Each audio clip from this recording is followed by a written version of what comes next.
Sell in May and go away. Vous la connaissez tous, c'est une expression qui a extrêmement bien fonctionné par le passé et qui m'a complètement détruit mon compte de trading à l'époque. Donc cette fois, je vais vraiment être prudent et je vais vous expliquer pourquoi. En gros, ici, on a le Bitcoin. Je vous ai mis un rectangle ici orange pour vous indiquer que ça, c'est tout le mois de mai.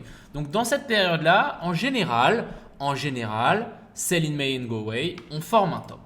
Autre chose, le Bitcoin est remonté assez fort, on est venu chercher la dernière zone de fair value gap, on est juste au-dessus de la zone des 0,786 et comme vous le savez, ici on est venu prendre les liquidités au nord et ici on est venu faire un breakout. Ça me rappelle quoi? Ça me rappelle une charte qu'on était venu faire à l'époque.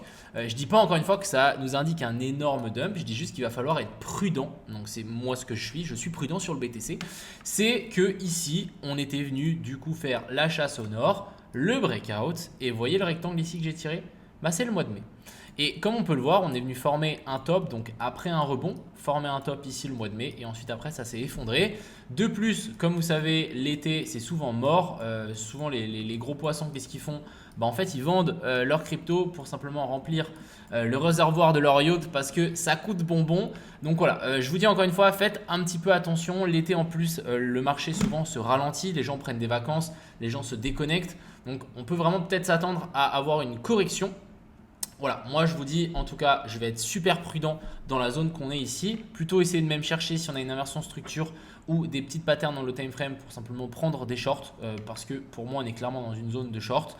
Et bien évidemment, n'oublions pas que venir récupérer ces lots là, c'est quelque chose de complètement faisable. Donc prudence à vous.